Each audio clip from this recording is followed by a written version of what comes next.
In this video tutorial, what I want to do is to go over the steps that are necessary to copy one of your existing pages. In this particular case, it's going to be one of the pages that you have that's a listing that you have, and create a new page from this existing listing. And as I've mentioned in a previous tutorial, one of the things that you have to keep in mind is that you could be really fooling around quite a bit trying to get the right size photograph to go in here. In other words, in your page layout, where you want to put some detail. And then again down the bottom down here where you're going to have your property details. So in other words, you've spent quite a bit of time formatting a page and you're happy with it. And you don't really want to go back over again and start from scratch. You want to take what you currently have now and reutilize it.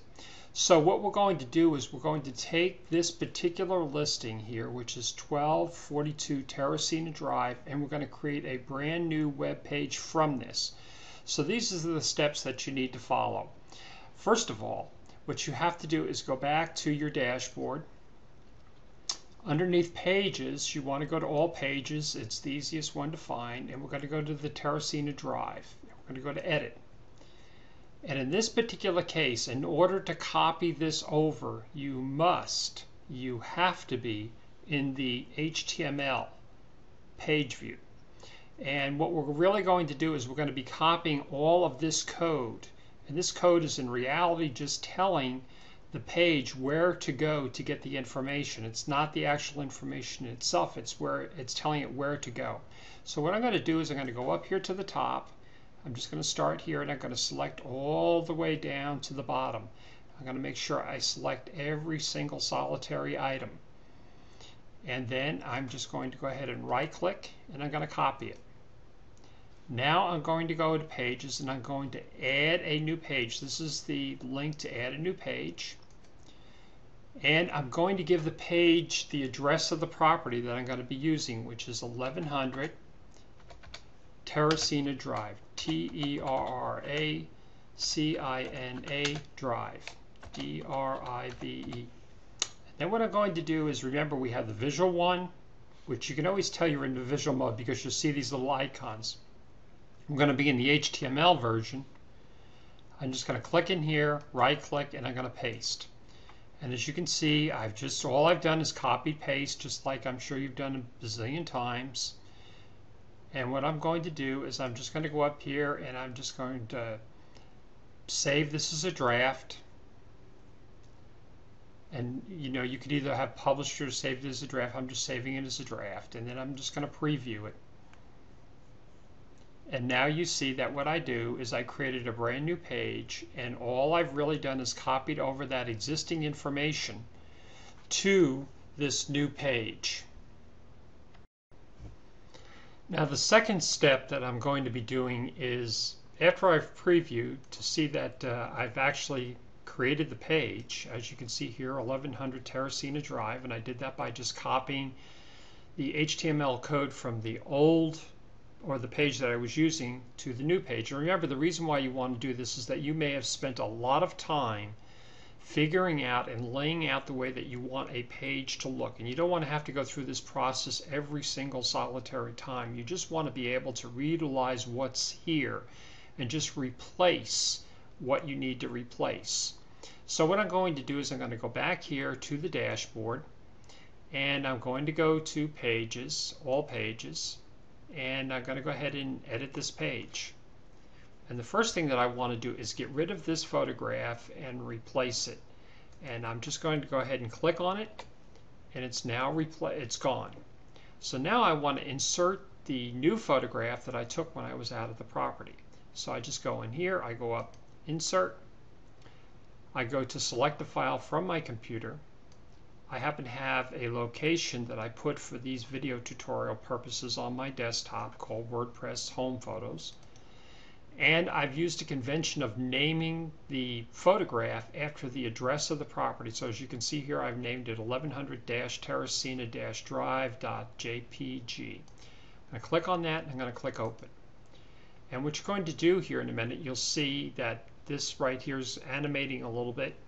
And once the photograph is open, we'll see that we have it located in here.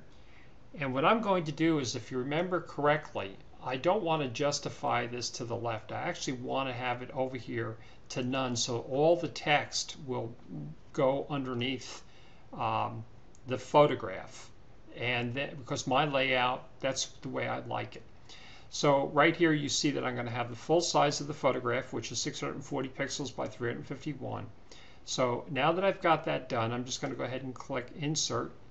And you see now I have a photograph inserted into my post. The next thing that I want to do is I want to put a border as I do, because I just happen to like to put a border in there. I don't like to have things look like they're blending into the page. I want to see where the photograph stops and the page starts. So I'm just going to right click, edit, and what I'm going to do is just go to Advanced Settings. I'm going to scroll down here, and right here where it says border, I'm just going to highlight that and put 1. In other words, 1 pixel border. And I'm going to update the photograph. And it's been updated. I'm going to preview it to see what it looks like. And then you can see there's my photograph in here. So I've got all of this information in here right now. So now the next thing that we want to do is we want to be able to go back and we want to edit some of this other information. So I'm going to go ahead back and edit that information in a minute. So now that I've changed the photograph out, which is, let's say, if you will, my first step. In other words, when you're working on pages, you may want to organize yourself. So, for example, I'm going to take care of getting all the photographs first, then the text second, and then the map third. Some kind of a process so you can repeat this over and over again. So in order to do this, I'm going to go back to my control panel or my dashboard. I'm going to go to Pages, All Pages, and I'm going to go to the Teresina Drive. And what I'm going to do in this particular case is I just want to go down here. In fact, I'm going to go to the maximize size because it's a little bit easier for me to see this. And I'm just going to change a couple things just so you get the idea of how this works. I'm going to go in here and I'm just going to change the address from 1242 to 1100. I'm going to change the price right here to $1,250,000. I'm going to change the MLS number to 77. I'm going to change the square footage to 5,000.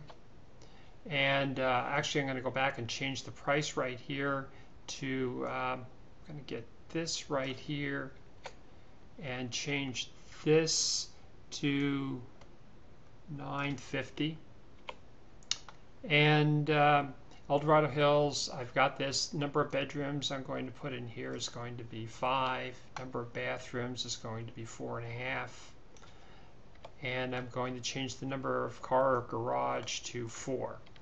And so what I've been able to do is change the text. I'm going to go up here and just change a couple things. I'm going to go up here and change the number of bedrooms to 5 and make sure I have a space in between here and here.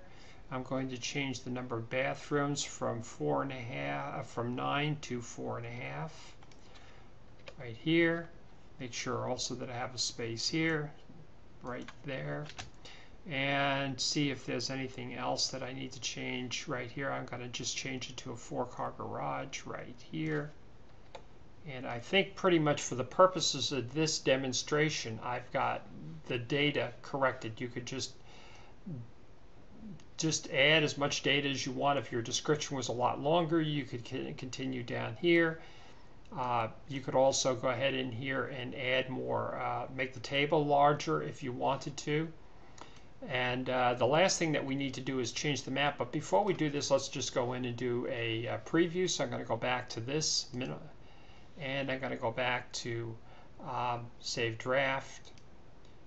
And I'm going to preview it and just see if everything looks okay from where I'm at right now. So it seems to, the 5 bedrooms, 4.5 baths, change the MLS number, the price of the property. So the only thing I really need to do now is go back and change the map, because the map is actually showing the wrong location, although this location is going to be just right down the street from the other property, but I'm just going to go ahead in here and change this map a little bit.